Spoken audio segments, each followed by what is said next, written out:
எவ்வளோ அடிச்சாலும் தாங்கலாம்டா அப்படின்னு சொல்லி வடிவேல் காமெடி ஒன்று வரும். அதுக்கு ஏற்ற மாதிரியே இந்த அனிமல் வந்துட்டு எவ்வளோ வந்துட்டு எக்ஸ்ட்ரீமான வெதர் கண்டிஷன் கொண்டு போய் விட்டாலும் ஸ்பேஸுக்கே எடுத்துட்டு போய் திரும்ப எடுத்துட்டு வந்தாலும் உயிரோடு இருக்கு. இந்த அனிமல் பேர் என்ன அப்படின்னு பார்த்தீங்கன்னா டார்டிகிரேட்னு சொல்லி சொல்லுவாங்க. இந்த அனிமல் ஒரு ரைஸ் கிரெயின் அளவுக்கு தான் இருக்கும். அதாவது ஒரே ஒரு பருக்கு சைஸ் தான் இருக்கும். ரொம்பவும் மைன்யூட்டா இருக்கும். கிட்டத்தட்ட 0.5 மில்லிமீட்டர் தான் இருக்கும்.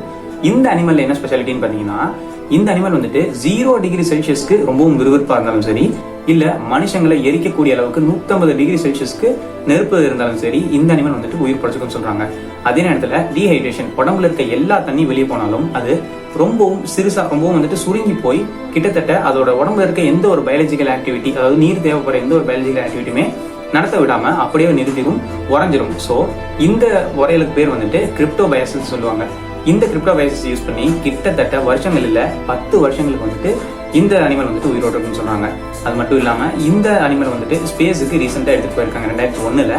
அதை அப்படியே திரும்ப எடுத்து வரும்போது கிட்டத்தட்ட 2-3 நாள் வச்சிருந்தும் ஸ்பேஸ்ல வந்துட்டு இது சாகலை. ஸோ அதே நேரத்துல இந்த அனிமல் வந்துட்டு பூமி உருவான கொஞ்ச காலங்களே வந்துட்டு உருவாயிருக்கலாம்னு சொல்லி சொல்றாங்க.